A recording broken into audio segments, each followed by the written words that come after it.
¿Cómo amar lo que no se conoce?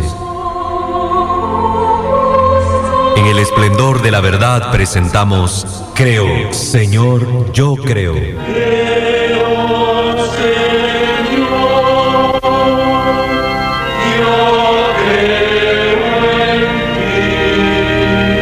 Juntos profundicemos en cómo es la vivencia cotidiana de nuestra fe. Escúchanos y conoce más sobre nuestra fe católica.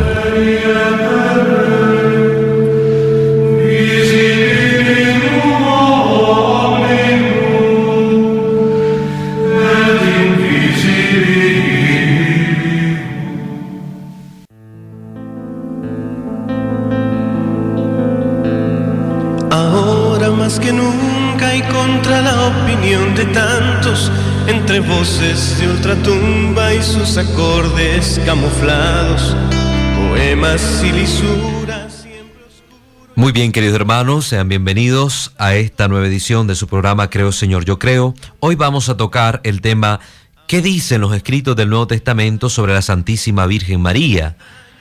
Y esto nos va a ayudar a entender un poco mejor el papel de la Santísima Virgen. Ya hemos tocado el tema sobre la Inmaculada y ahora queremos tocar el tema de la maternidad, pero antes de hacer esto, de hablar de la maternidad divina, es importante conocer con claridad estos aspectos que se hablan sobre la Virgen en los escritos del Nuevo Testamento. Para ello vamos a auxiliarnos del libro ¿Qué sabemos de la Biblia? Nuevo Testamento, del licenciado Ariel Álvarez Valdés. Entonces, para que usted ya sepa cuál es el recurso que nosotros estamos ocupando. Para los católicos, la figura de la Virgen María ocupa un lugar de relevante importancia, tanto en su fe como en su devoción. Y piensan que toda la Biblia favorece y apoya este punto de vista. Pero si leemos los libros del Nuevo Testamento con cuidado, nos podemos llevar una sorpresa, queridos hermanos. No todos le asignan a ella un papel destacado ni trascendente.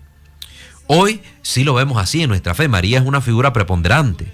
Pero recuerden que el conocimiento sobre nuestra madre también se fue desarrollando paulatinamente en las primeras comunidades. Y como los escritos del Nuevo Testamento fueron surgiendo también así, paulatinamente, entonces este proceso de conocimiento de María también va a ir siendo reflejado en estos textos, que al inicio se le conocía menos, después se le conocía más. En efecto, cuando aparecieron las primeras obras del Nuevo Testamento, aún no se sabía bien quién era la extraordinaria mujer, María Santísima, ni lo que su persona significaba para el plan de Dios. Pero a medida que pasaban los años, los cristianos fueron reflexionando y descubriendo las maravillas que el Señor había hecho con ella. Entonces sí, los escritores posteriores no dudaron en alabarla y ensalzarla en sus libros.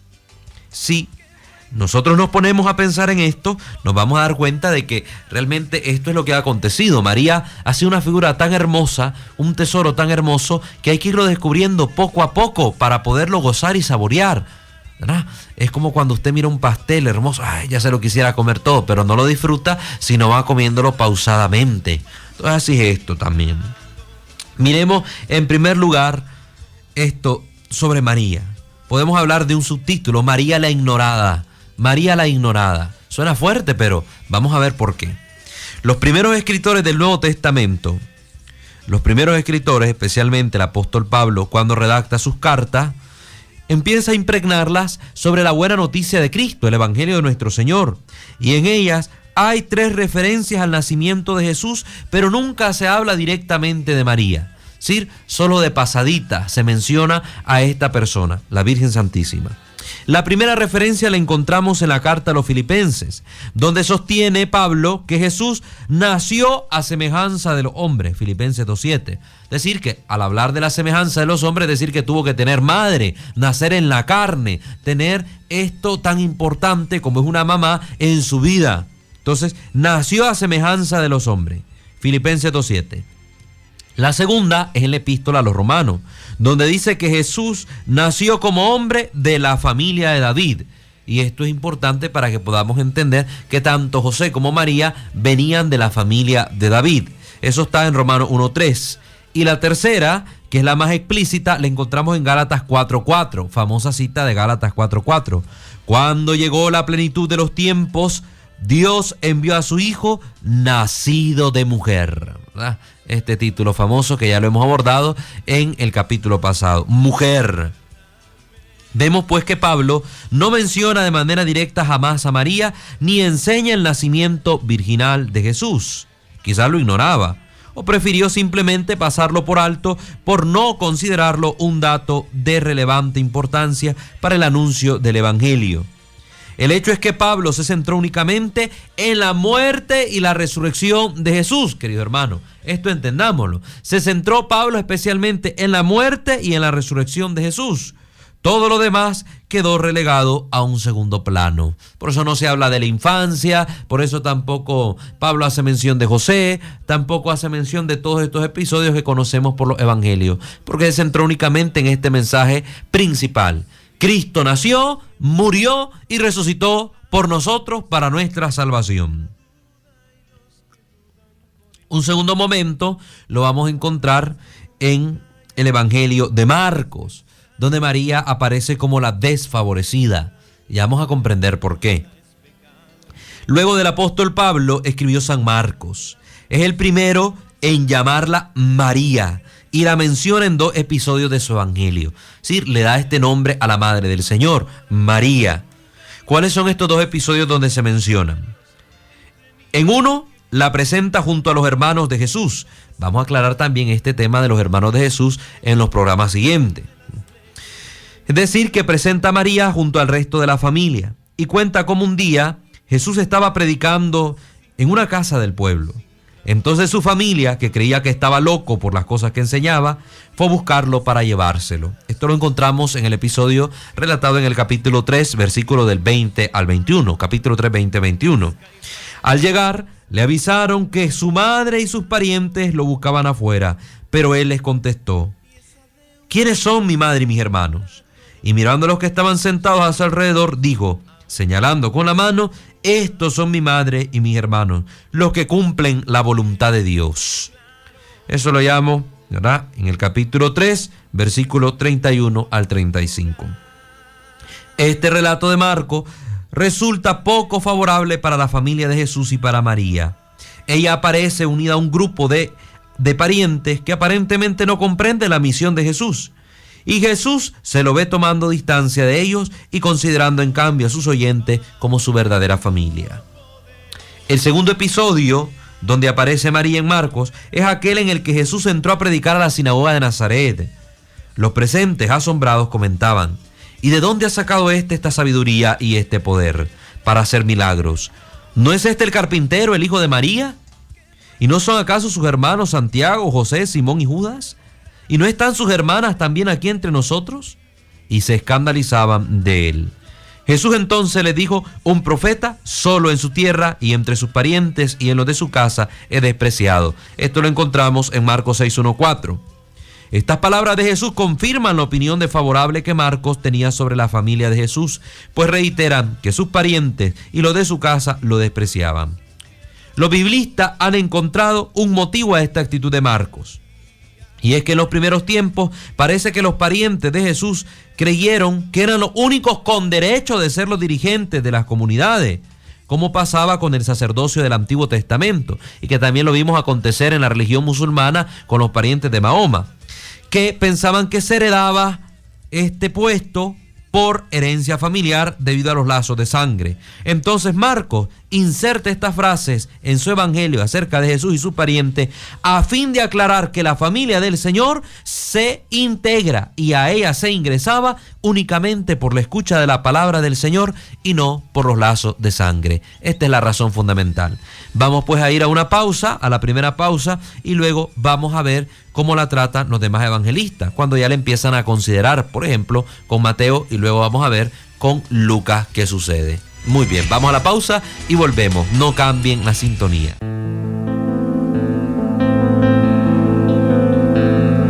Ahora más que nunca y contra la opinión de tantos. Muchas gracias por continuar con nosotros, hermanos. Estamos hablando acerca de la figura de María en los escritos del Nuevo Testamento y estamos viendo que el conocimiento sobre nuestra madre fue progresivo. La valoración que de ella se tuvo fue algo progresivo. ¿Ves? Para ponerla en el lugar en que hoy la tenemos como nuestra Santísima Madre, figura de la Iglesia, reina universal, y que la amamos con todo el corazón y la veneramos con todo el alma.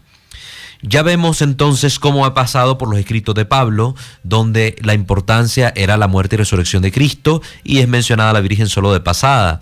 En Marcos hemos visto que la situación se daba para aclarar un poco el contexto de los dirigentes cristianos, que debían ser aquellos que se integraban a la familia de Jesús por la escucha del Evangelio y no por los lazos de sangre, y así se evitó desatarse un conflicto como lo que se desató en los musulmanes cuando murió Mahoma, que después estaban peleando de quién debía ser el sucesor de Mahoma y acabó entre lazos de sangre. Pues aquí se nos dice en Marcos que la familia del Señor son los que escuchan el Evangelio.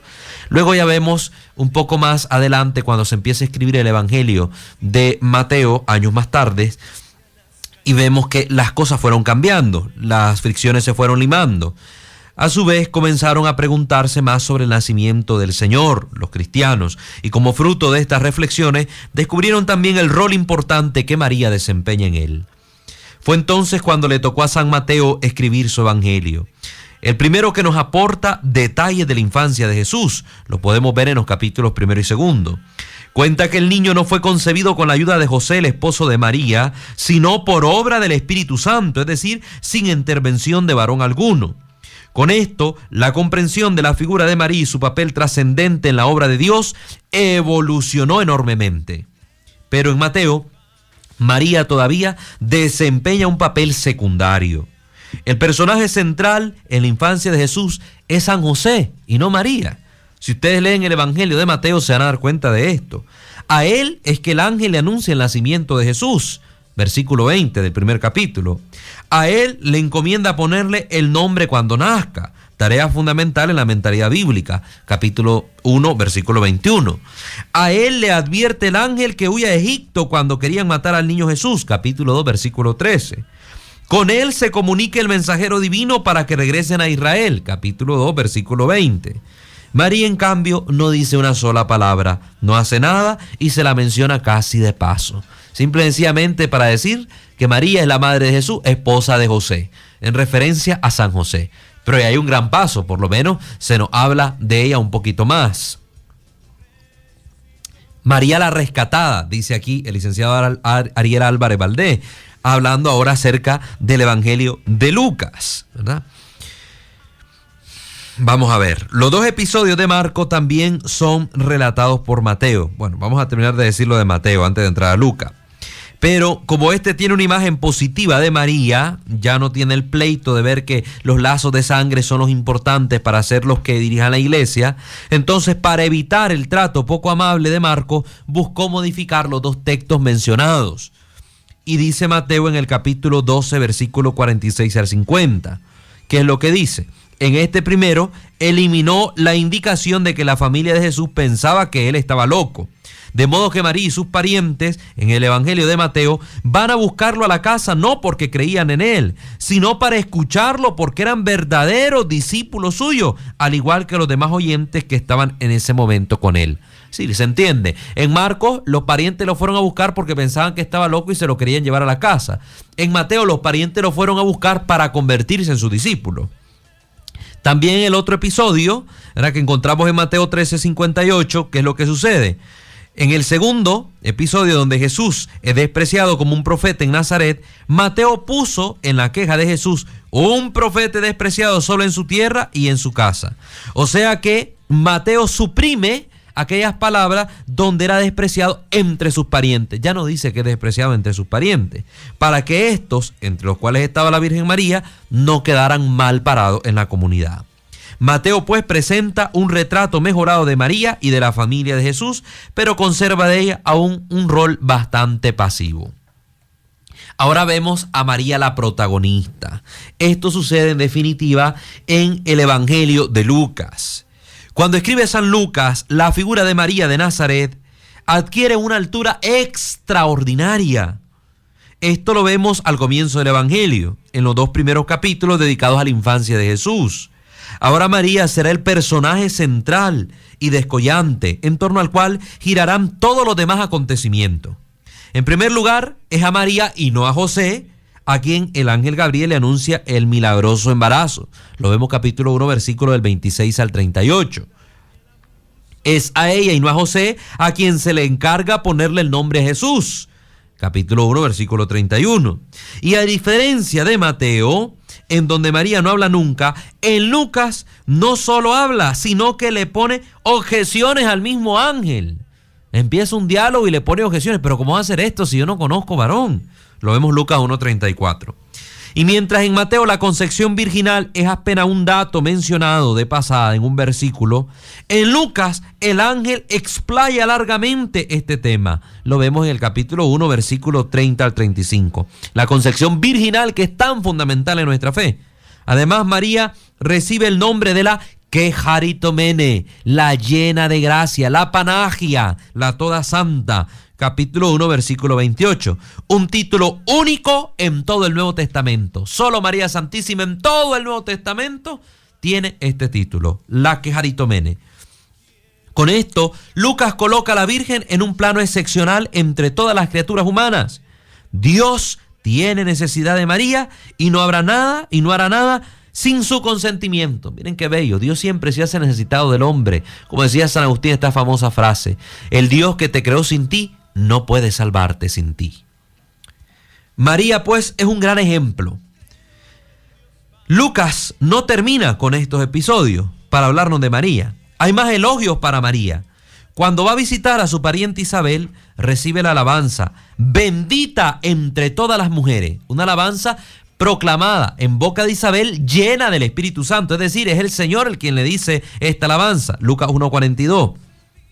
Y también el versículo 48 dice, en el versículo 45 dice: dichosa tú la que has creído, bienaventurada tú la creyente. Y también a continuación María se pone a cantar: todas las generaciones hasta el fin del mundo me llamarán bienaventurada. Lucas 1:48. Pone todas estas alabanzas Lucas para María. Al nacer Jesús, Lucas anota que María, sola ella, lo envolvió entre los pañales y lo recostó en el pesebre. Lucas 2, 6 al 7, es decir, es la única que actúa en el misterio del alumbramiento. Y finalmente aparece conservando todas las cosas en su corazón. Lucas 2, 19 y también el versículo 51. Con Lucas, por primera vez, el Nuevo Testamento se interesa personalmente en María, por sus reacciones, por lo que sucede.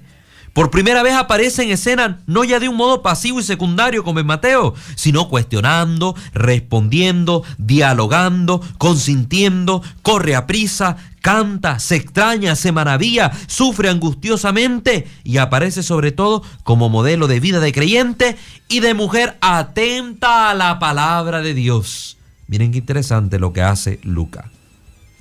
¿Y qué pasó con esas dos escenas negativas de Marco, que un poquito luego tocó Mateo? Lucas también la va a narrar, pero añade nuevas modificaciones a fin de exaltar aún más la figura de María. A la primera, en la que Jesús tomaba distancia de su familia, la convierte en un verdadero elogio de María. Esto lo vamos a encontrar en Lucas 8, 19, 21. Para ello, elimina primero la pregunta de Jesús: ¿quién es mi madre y quiénes son mis hermanos?, que dejaba entrever como una oposición hacia ellos.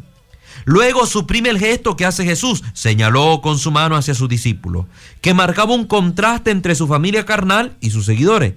Y finalmente no dice: estos son mi madre y mis hermanos, refiriéndose a sus discípulos y excluyendo a sus parientes, sino de un modo más general: mi madre y mis hermanos son los que escuchan la palabra de Dios.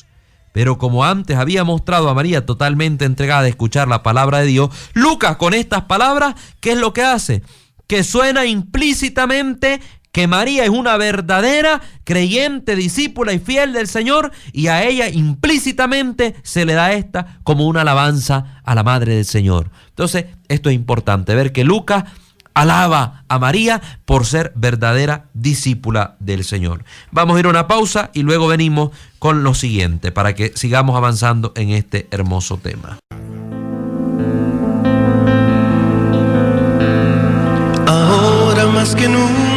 contra la opinión de tantos.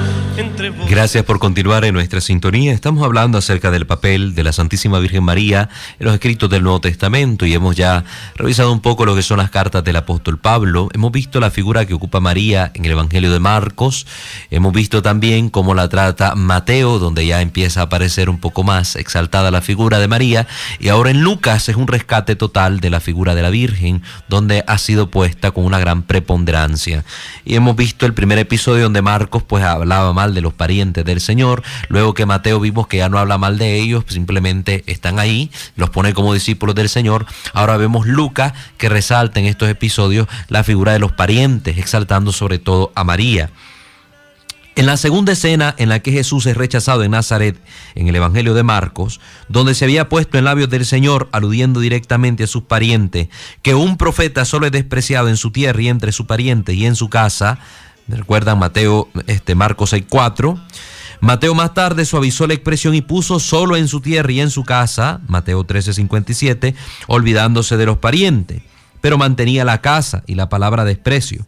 Lucas finalmente escribió: ningún profeta es bien recibido en su tierra, Lucas 4:24, con lo cual hizo dos cambios más. Suprimió la casa y cambió el verbo despreciar, y así evitó cualquier sospecha sobre María o sobre los parientes de Jesús.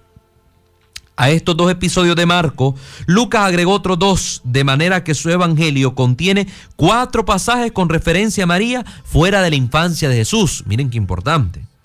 El tercero está en la genealogía. Ahí se lee: tenía Jesús al comenzar unos 30 años y era, según se creía, hijo de José. Esto lo dice en 3:23.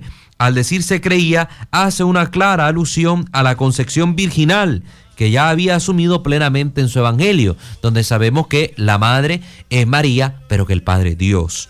Y el cuarto episodio es el de una mujer que por la calle le grita emocionada a Jesús: dichoso el vientre que te llevó y los pechos que te amamantaron. Esto está en Lucas 11:27. Y Jesús le contesta: más dichosos son los que escuchan la palabra de Dios y la cumplen. Con lo cual Lucas pretendió exaltar aún más a María, no solo por haber amamantado a Jesús, sino por su fidelidad a la palabra de Dios. Esto está en el Evangelio de Lucas. Ahora miremos un poco los escritos joánicos. Ya hemos visto la figura de la mujer del Apocalipsis con el dragón. Con el transcurso del tiempo, la comprensión de María progresa más todavía. Y cuando en el año 95 se escribe el Apocalipsis, aparece ahí una misteriosa mujer vestida de sol con la luna bajo sus pies y una corona de 2 estrellas en la cabeza. Está encinta y grita por los dolores de parto y luego da luz a un hijo varón que es el Mesías. Lo vimos en el capítulo 12, que hasta hay un canto. En el capítulo 12 del libro de Apocalipsis, y así sucesivamente. Hasta aquí todo parece indicar que se refiere a María. Pero el Apocalipsis sigue diciendo que frente a ella se detuvo un gran dragón rojo dispuesto a devorar al niño en cuanto naciera. Apenas el niño nació, fue elevado al cielo, y entonces el gran dragón, al verse frustrado, se volvió contra la mujer y el resto de sus hijos, que se escondieron en el desierto y fueron alimentados por Dios. Esta mujer entonces no puede ser la María histórica, la real, pues nunca sucedió tal episodio en la vida de María. El tener que huir con sus otros hijos al desierto, ¿quién es entonces esta mujer? Es la comunidad cristiana, la iglesia. Ocurre que María está ya tan enaltecida entre los cristianos para este tiempo, es decir, año 95, siglo I, que ha sido convertida nada menos que en un símbolo de la iglesia perseguida de entonces. Por eso aparece con muchos hijos, los cristianos que huyeron del dragón, el imperio romano, al desierto, que es un lugar seguro, y son alimentados por Dios con la Eucaristía. María pues aparece ya como símbolo de la iglesia en el Apocalipsis. Finalmente, alrededor del año 100, cuando se escribe el Evangelio de Juan, en él se llega a la máxima exaltación de la Virgen María. Si Lucas la había mostrado ocupando un puesto clave en la historia de la salvación y el Apocalipsis la había elevado como un símbolo de la iglesia perseguida, Juan la presenta como figura de la iglesia gloriosa, lo máximo que se pudo imaginar. Aunque nunca la llama María, ni menciona su concepción virginal, la nombra en 2 escenas exclusivas. La primera es la boda de Caná, famosa boda de Caná en el capítulo 2, versículo del 1 al 12. Cuando en medio de una fiesta los novios se quedan sin vino y ante el pedido de su madre Jesús transforma 600 litros de agua que usaban los judíos en sus purificaciones en 600 litros de vino excelente. Una exageración. ¿Fue este un mero episodio histórico sucedido en una aldea? Los biblistas dicen que no. En efecto, se habla de una boda, pero no se menciona ni al novio ni a la novia. Y es María la que nota la falta de vino, no Jesús. Se trata pues de un símbolo. Los profetas habían anunciado para el final de los tiempos una gran fiesta de boda en la que Dios se casaría con su pueblo como el esposo con una esposa. Y servirían vinos en abundancia. Eso está en Oseas 2, 16, 25, en Isaías 54, del 4 al 5, y también en el capítulo 62 de Isaías, versículo del 4 al 5. Ahora bien, en Caná, Jesús aparece como el verdadero esposo, ya que es Él quien se encarga de dar el vino a los invitados, y nada menos que 600 litros. Al ser su madre quien lo logra, ella aparece como la novia, símbolo de la iglesia gloriosa que se une definitivamente con su esposo Cristo. Entonces este es un episodio simbólico que presenta a la iglesia como esposa de Jesús, el Cordero Inmaculado, episodio que será retomado también en el Apocalipsis con la famosa boda del Cordero. El siguiente episodio, la segunda escena, es aquella en la que Jesús está agonizando con su madre al pie de la cruz. Juan escribe en el versículo 26 al 27 del capítulo 19. Viendo Jesús a su madre y junto a ella al discípulo amado, dice a su madre: mujer, ahí tienes a tu hijo. Luego dice al discípulo: ahí tienes a tu madre. Tampoco aquí se describe un simple drama familiar. En realidad el discípulo amado no es un personaje real, sino que simboliza a los primeros cristianos, a los fieles. Por lo tanto, la madre de Jesús aquí no es María tampoco, la María histórica, sino que es la iglesia. María está siendo ahí figura de la iglesia nuevamente, como en la boda de Caná. Por lo tanto, la madre de Jesús aquí no es María, sino la iglesia, madre de los creyentes.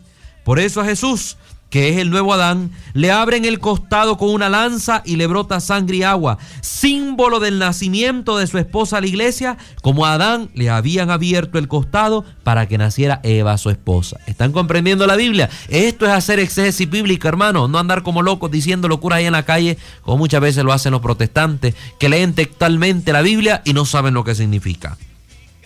Si María en el Apocalipsis fue elevada al símbolo de la iglesia perseguida, en la boda de Caná fue elevada al de la iglesia esposa, y al pie de la cruz al símbolo de la iglesia madre. Imaginen qué hermoso cómo escribe Juan acerca de la Virgen María. Qué hermoso, hermano.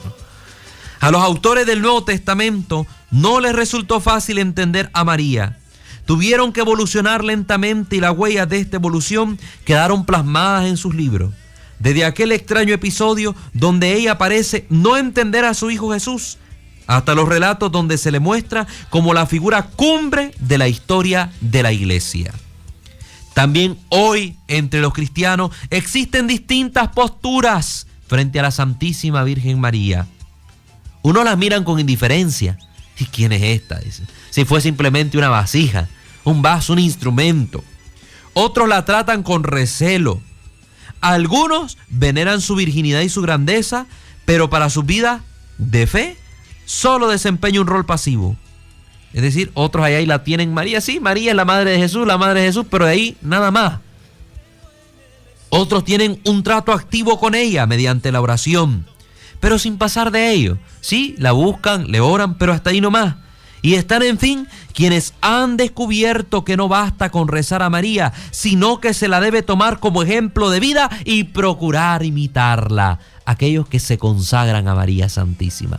Qué hermoso esto. Ya San Pablo, como leímos en la Escritura, en la segunda lectura de este domingo, dijo: imítenme a mí como imito a Cristo.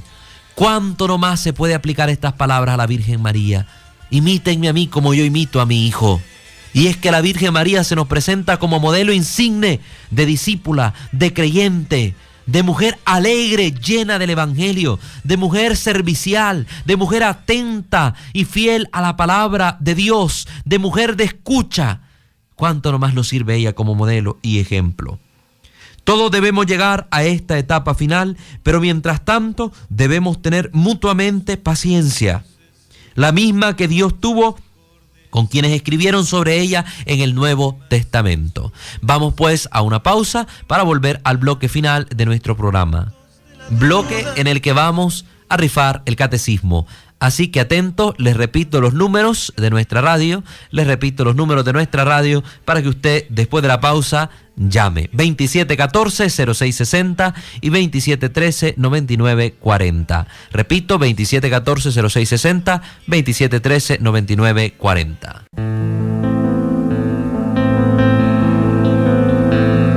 Ahora más que nunca y contra la opinión. Muchas gracias por continuar con nosotros y haber llegado hasta este último bloque de nuestro programa, con el cual cerramos este capítulo hermoso que hemos tocado sobre la Santísima Virgen, donde hemos aclarado un poco cómo es presentada la Virgen en la Sagrada Escritura, en los escritos del Nuevo Testamento, porque bien sabemos que hay tipos, símbolos, signos de la Virgen en el Antiguo Testamento, pero hemos querido sobre todo abordar cómo aparece María en el Nuevo Testamento para comprender un poco mejor cómo ha sido la comprensión respecto a la figura y el papel preponderante de María en la primera comunidad cristiana, la comunidad del primer siglo de la era de la cristiandad. Pues enviamos saludos, queridos hermanos, a nuestra hermana Cenelia Rodríguez, al barrio Jaime Úbeda, que saluda y felicita a la radio por todos sus programas. Ha felicitado a este programa también. Muchísimas gracias por estar pendiente. Y a nuestra hermana Danila Ruiz Gadea, ¿verdad? No sé dónde se nos reporta, pero le mandamos saludos. Sé que está escuchándonos. Dios la bendiga a usted también. Vamos a repetir los números de cabina para que usted pueda llamar y participar de esta hermosa dinámica, que va a ser muy sencilla. Los números son 2714-0660, 2713-9940. Tenemos a nuestro hermano ahí, Luisito, preparado. Voy a explicar la dinámica. Hay una llamada. Bueno, voy a recibir primero la llamada y después explico la dinámica para que pueda optar al catecismo. Muy bien, ¿le escuchamos? Aló, buenos días. Aló. Buenos días. Buenos días. ¿Qué tal, hermano? ¿Cómo se llama? ¿De dónde nos llama? Habla Lenín Moreno, de aquí del barrio José Benito. Hermano Lenín, saludo, Dios me lo bendiga. Igual, gracias. ¿Solo envía saludos? Quería participar en lo de lo del catecismo. Ok, entonces voy a explicar primero la dinámica. Estése atento para ser uno de los primeros en llamar, porque tengo que explicar la dinámica para que sea legal, como decimos, para que tengan todos la misma oportunidad. Entonces, cuando yo dé la orden, entonces están listos ahí para hacer las llamadas, y las que vayan cayendo, pues ahí le damos la oportunidad. ¿Oyó? Ok, gracias. Está bien, saludos, hermano. Bueno, explico la dinámica, muy sencilla. Estamos hablando sobre la Santísima Virgen María. Me van a hacer dos cositas, son dos cositas las que voy a pedir. Uno, que me respondan una pregunta, y dos, para sellar la respuesta, me van a entonar un canto a la Virgen, por lo menos una estrofa a nuestra Madre. Si la amamos tanto, nos sabemos un montón de cantos marianos. En la iglesia abundan los cantos que alaban a Dios por lo que ha hecho en esta mujer. Entonces, la pregunta es la siguiente. ¿Cuáles son los 4 dogmas definidos por la Iglesia Católica sobre la Virgen María? Los 4 dogmas. Respondiéndome esa pregunta y me hacen el cantito a la Virgen, usted se gana el catecismo, que lo va a ir a recoger a Mundo Católico San Agustín. Ahí nuestra hermana Cristabel con gusto le va a entregar su premio. ¿Tenemos llamada, hermano Luis? Muy bien. A ver, tenemos una llamada. Bueno, colgaron. ¿Están listos los teléfonos? 2714-0660, 2713-9940. Estése pendiente, hermanos. Esa es la respuesta que va a dar únicamente. ¿Cuáles son los 4 dogmas principales definidos sobre la Virgen María en la Iglesia Católica? Y un pequeño canto a nuestra Madre. Yo ahí les estaba cantando uno, canté en otro. Yo les canté en el capítulo 12 del libro de Apocalipsis. Se cuenta de una mujer por los ángeles rodeada. Tenemos ahí llamada, a ver.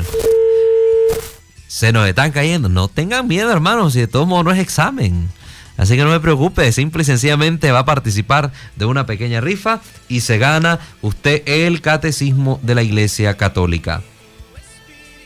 A ver quién se anima. Ahí tenemos algún valiente. No voy a hacer como la ideología de género que dice algún valiente o alguna valienta. No, eso no existe. Palabras que ni existen, las están inventando en la abuelada. Nada que ver. ¿Algún hermano valiente por ahí que quiera ganarse el catecismo de la Iglesia Católica? Pregunta sencillita, yo lo dije cuando empecé a hablar acerca de los temas marianos, y yo dije cuáles eran los 4 dogmas principales sobre la Virgen María. 4 dogmas hay sobre la Virgen. Les doy una pista, les voy a dar una pista. para que miren que somos buenos por acá. Uno de los primeros dogmas, ¿verdad? Primer dogma, la maternidad divina de la Virgen. Es el primero. Ahí ya tienen una pista. ¿Tenemos llamada? Aló, sí, buenos días. Aló, sí, buenos días. ¿Con quién tenemos el gusto? ¿De dónde nos llama? Con Lenín Moreno nuevamente. Ah, ok. Hermano Lenín, ¿está listo? ¿Está preparado? Correcto. Ok. Díganos cuáles son los 4 dogmas en la Iglesia Católica sobre la Virgen María. La maternidad, Ah, ok. Maternidad divina. Madre de Dios, El mismo, maternidad divina. Muy bien. Inmaculada Concepción, Correcto. La Inmaculada Concepción de la Virgen. Lleva 2. la Asunción al cielo La Asunción, tercero. Excelente. y la Reina del cielo. No. Falta uno ahí. A ver, hermano, inténtelo. Lleva 3. Va por buen camino. Maternidad divina. Excelente. Perfecto. Habló de la Asunción. Correcto. Habló de qué más. Maternidad, Asunción, Inmaculada Concepción. ¿Y la última? Perpetua virginidad. Excelente. Virginidad perpetua de la Santísima Virgen María. Son los 4 dogmas definidos, ¿verdad? Ahí está el proceso entre los teólogos, ver si sale el quinto, corredentora, pero vamos a ver, ese es un proceso que tal vez más adelante el Señor nos dé la sorpresa. Ahora el canto, falta el cantito y con eso sella. ¿Qué le va a cantar a nuestra madre? La del canto de la Guadalupana. A ver, pues sáquenos ese canto, queremos escucharlo. Desde el cielo una hermosa mañana. Excelente, le está apoyando a la familia, muy bien. Desde el cielo una hermosa mañana. La Guadalupana. La Guadalupana. La Guadalupana bajo el Tepeyac. Así es. La Guadalupana, la Guadalupana. La Guadalupana bajo al Tepeyac. Excelente, que viva la Virgen. ¡Que viva! Muy bien, entonces felicitamos a nuestro hermano Lenín. ¿Nombre completo, hermano? Lenín David Moreno Valverde. Ok, Lenín David Moreno Valverde. Ok, entonces se presenta con su cédula donde nuestra hermana Cristabel en Mundo Católico, y ahí usted va a recibir de premio el catecismo de nuestra iglesia, donde está el resumen de nuestra fe, y así va a conocer más acerca de nuestra madre. Felicidades, ¿verdad? Y felicitamos también a toda su familia que hemos oído estaba participando con su persona de esta grandiosa rifa. Pues gracias a todos ustedes, hermanos, que estuvieron en sintonía. Esperamos que este programa haya sido de su agrado. Ya vamos teniendo claridad respecto a nuestra madre. Estamos aquí es un estudio bíblico, apologético, magisterial, doctrinal, donde usted se va enriqueciendo para conocer su fe católica, que es un tesoro inmutable de 2000 años. Siéntase contento, siéntase feliz y orgulloso de ser católico. Bendito sea Dios por esto. Recuerden que tenemos nuestro programa, siempre estamos subiéndolo al canal de YouTube, Creo Señor Yo Creo, y a nuestra página en Facebook del mismo nombre.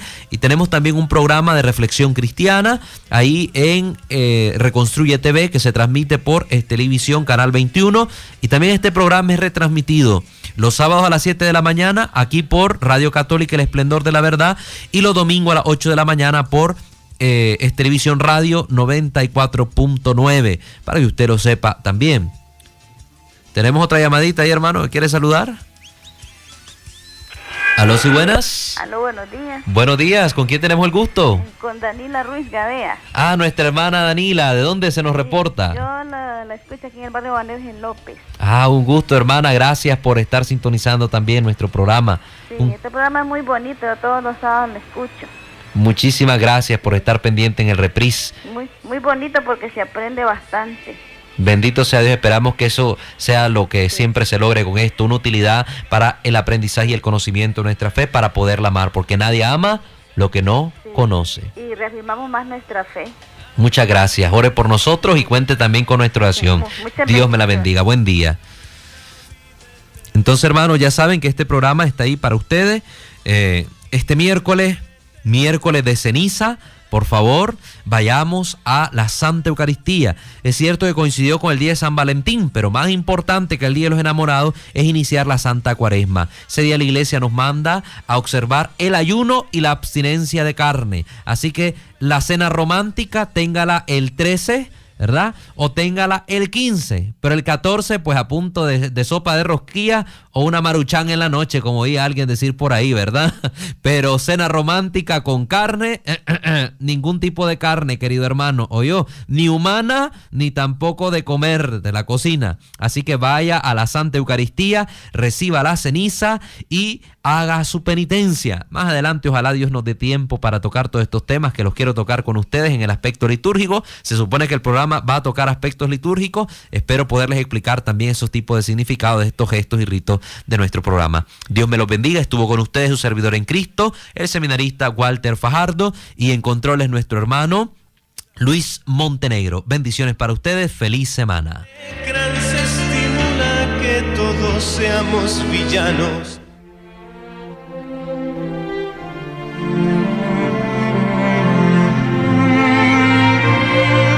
Creer es amar. Pero ¿cómo amar lo que no se conoce? En el esplendor de la verdad hemos presentado Creo, Señor, yo creo.